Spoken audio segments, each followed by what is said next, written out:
you very much for listening to this week's talk on the Sedra of Re'eh. And we are dedicating our learning to the safety and success of all of the soldiers in the IDF and the speedy and complete healing of all of the wounded, and refuah sheleima to Rivka Yittel bas Rochel and le'ilui nishmas Miriam bas Avrohom Hacohen. And in addition to reading the Sedra of Re'eh this week, we are also marking the coming of the new month, the following Wednesday and Thursday, the new month of Elul, which is swinging us into gear, into preparation for the high holy days, the Yomim Noraim, Rosh Hashanah. We have a full month once Elul begins, and this is a huge gift that Hashem gives us every year to really absorb the messages in advance, please God, get to the place that we want to be when we approach, when we stand before Hashem on Rosh Hashanah. And the Sedras that we're reading now are part of that preparation process, and the Sedra of Re'eh is invariably read either actually on Rosh Chodesh Elul or the Shabbos that precedes Rosh Chodesh Elul. And when we look at the Sedra of Re'eh, and actually the two following Sedras of after Re'eh, we see that there is about a third of the entire mitzvah content of the Torah in these three Sedras. And actually in the Sedra of Re'eh, we have a total of 55 mitzvahs. We have 17 mitzvahs aseh, 17 mitzvahs requiring us to do an action, and 38 mitzvahs lo sa'aseh, 38 mitzvahs asking us to refrain from doing certain things.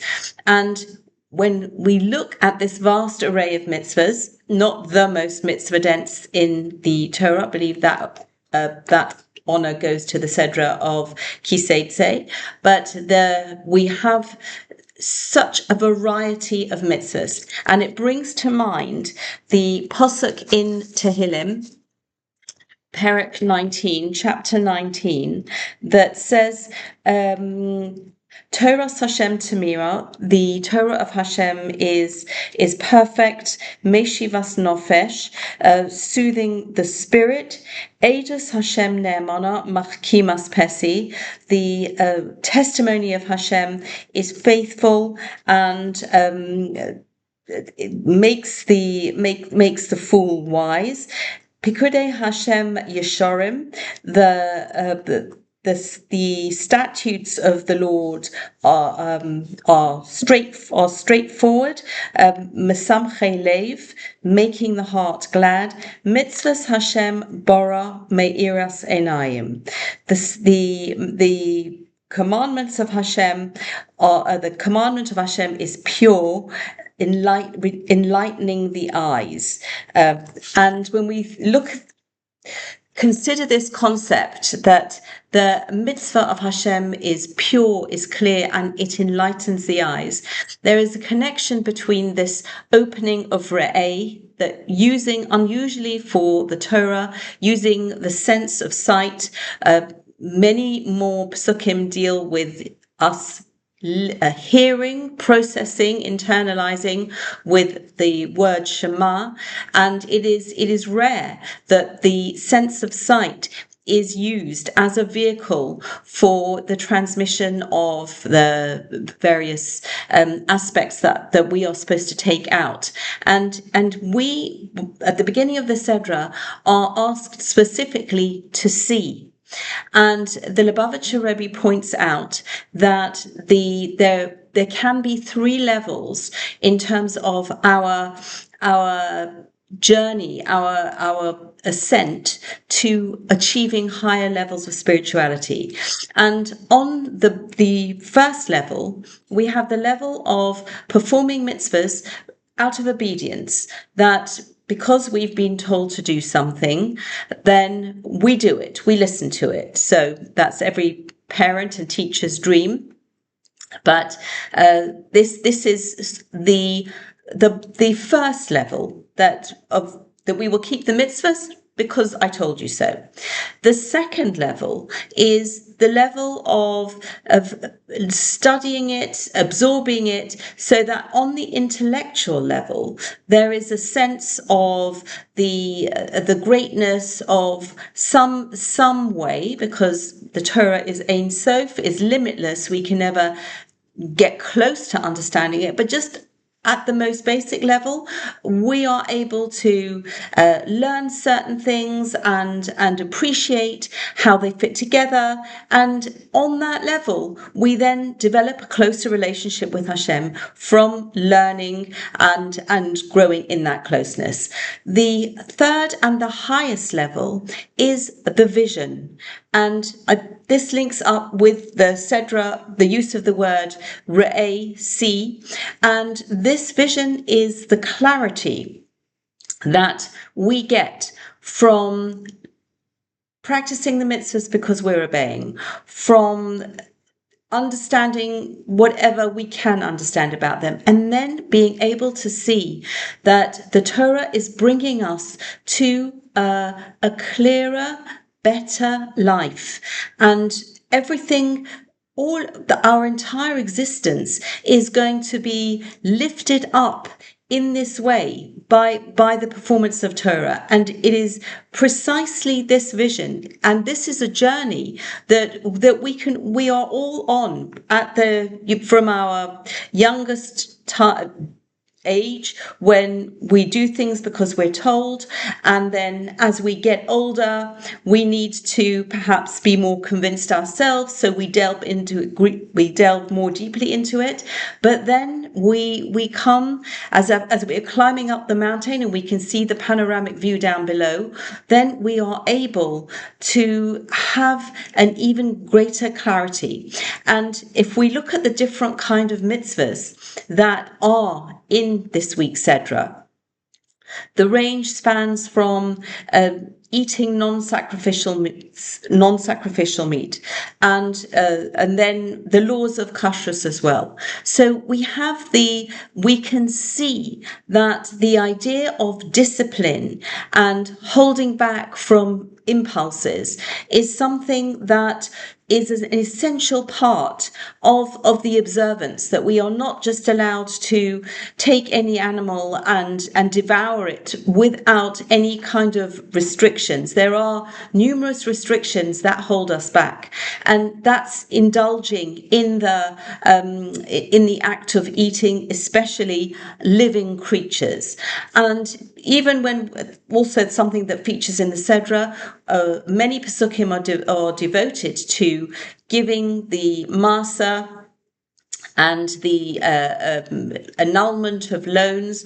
And so in terms of the way we spend our money, that we are also regulated, limited, that we need to be mindful of those who have less, and any surplus that we have is not automatically going into our pocket. We need to think first, how do I redistribute? If Hashem has seen fit to give some people less than they need and some people more than they need, we need to actually work on making that a more equal distribution.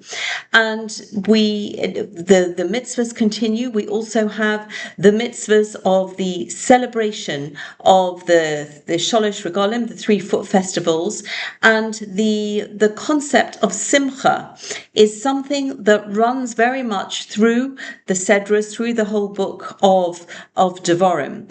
And this, the idea of performing all of the mitzvahs with this positive attitude, which is not incompatible with challenging time that one can be going through, yet one's performance of the mitzvahs brings one this measure of being in rhythm, in sync, working towards a goal, using the resources that Hashem has given me in such a way that I am spreading the benefit. And this is especially associated with the Sholosh Regalim, notably Simchas Sukkos, culminating in Simchas Torah and Shmini Atzeres.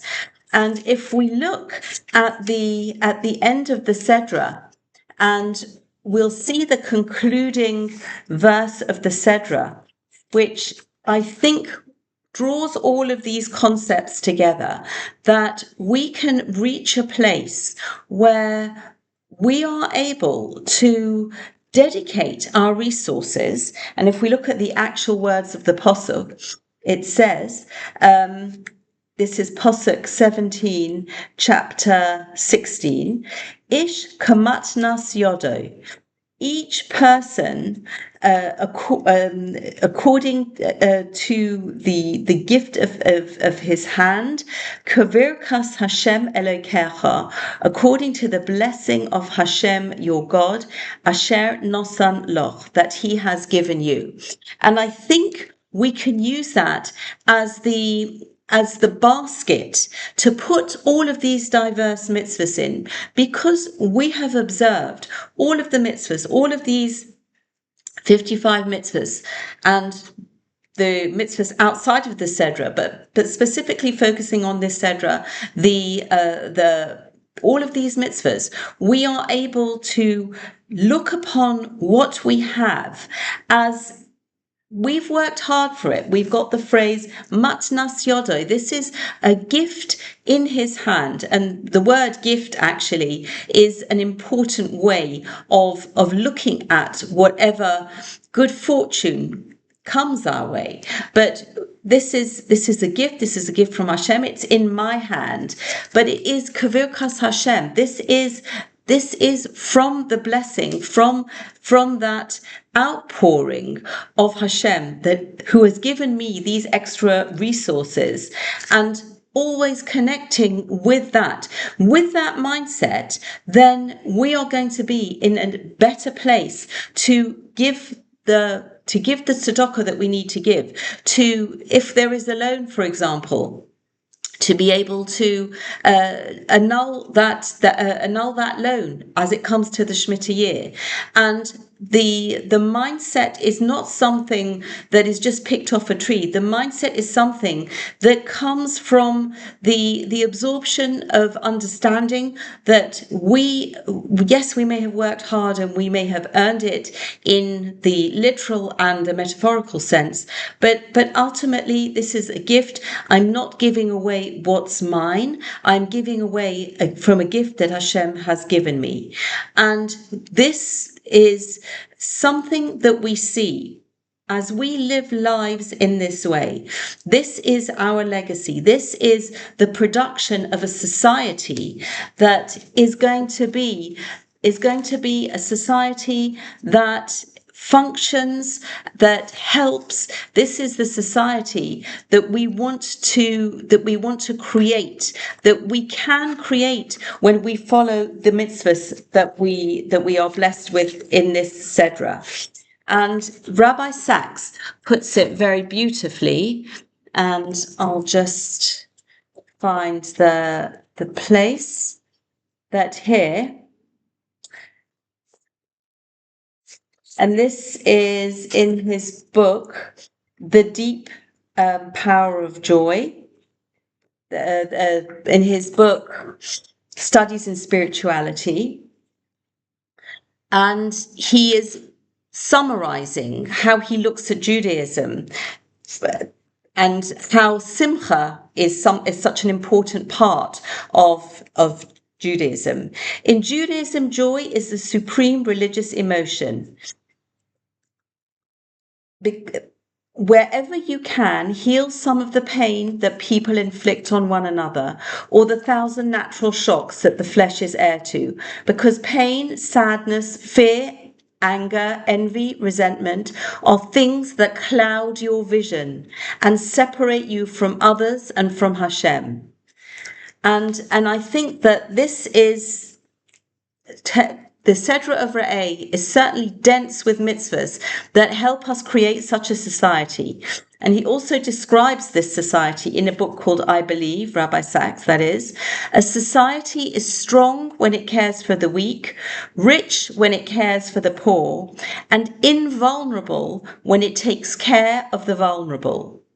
Historically, the only ultimate guarantor of this is a belief in someone with a capital S, greater than this time and place, greater than all time and place, who guides us in the path of righteousness, seeing all we do, urging us to see the world as his work and humans as his image, and therefore to care for both. And I think that these words of Harav Saks Zatzal weave together the idea of seeing, the idea of the mitzvahs, the foundations, that we are able to build such a society, that we are able to relate to everything that we are, everything that we have in such a way that the building of such a society is going to be an organic process.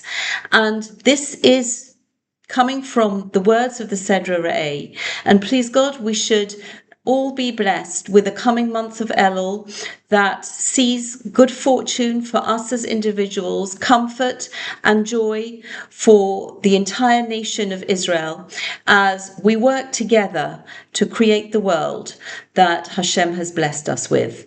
Thank you very much for listening. Wishing everybody Shabbat Shalom and Chodesh Tov.